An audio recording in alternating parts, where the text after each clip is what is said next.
Hey, how you going, guys? This is episode 12 of The Diary of a Serial Child. Episode 12. I've been a bit sick lately, so it's been a while since I've put a video out. But we're here now.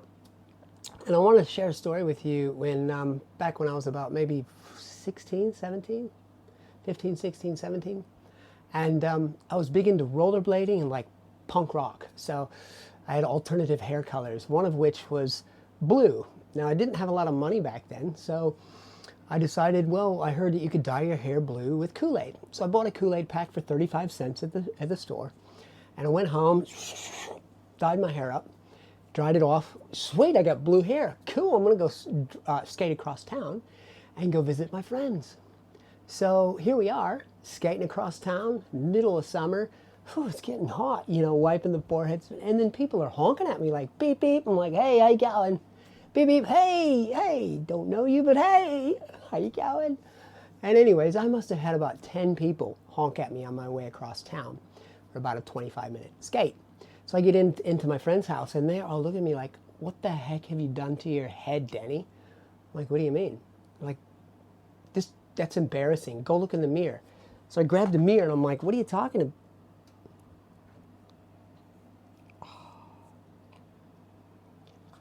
Yeah, it's kind of like that. Except it was way more embarrassing in public. Oh, man.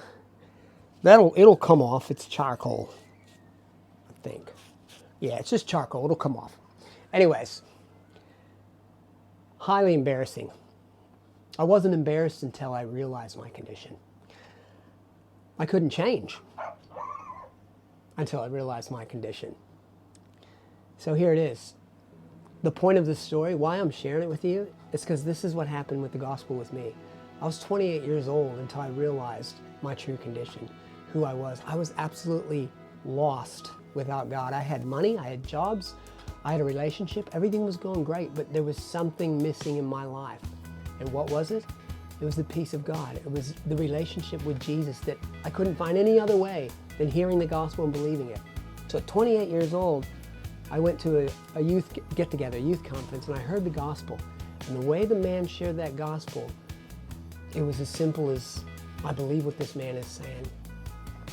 And this person, Jesus Christ, has completely wiped out my past and everything that I've ever done wrong. And he accepts me today with all of my mistakes. Who I am in this very moment. He just says, I love you. And I want a relationship with you. And I believed what I heard.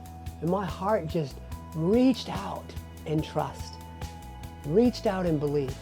And I said, I'm yours. Take my life.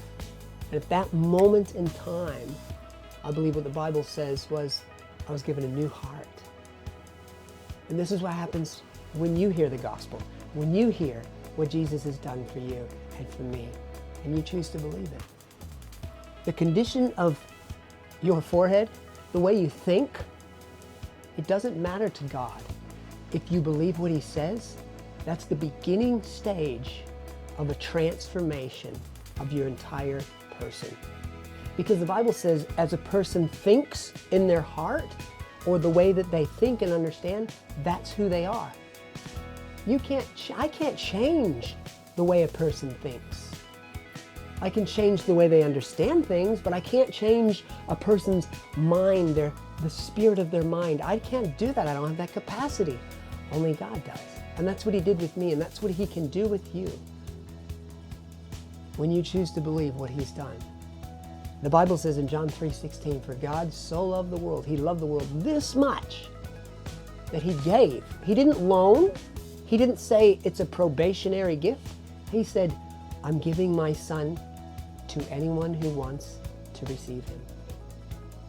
That anyone who believes him will not perish. You will never be destroyed. You'll live forever. Yeah, you might sleep. We call death, but it's sleep. And you'll wake up. And another verse is so beautiful. It says, God came to his own, and his own didn't receive him. But as many as received him, to them he gave power to become his own children. To as many of those who believe on him and believe in him. So there it is. That's the gospel.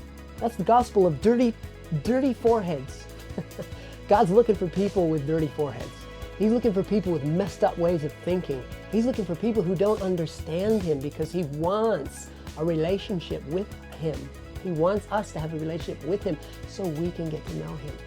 And I can guarantee if you get to know God, you'll be so drawn to him and you'll realize your whole life, my whole life, I went almost 30 years without a personal relationship with this God who loved me from the beginning of my conception. And now he'll do anything to hold on to me. So I just wanted to share that story with you. As embarrassing as it was, I hope that you gained something from it and that you were able to see that God is not a respecter of persons. He doesn't care what condition your forehead is in. He just wants to get to know you, and he will save you. He will change your heart. He'll change your entire view of life. And that's when things begin to change. And that's when life really starts. So I just want to say thanks for listening to another episode of The Diary of a Serial Child. And I hope to catch up with you guys next time. Until then, love you guys, and thanks for watching, even if it's just one. God bless you, and we'll catch you next time. Thanks, guys. Love you now. Bye.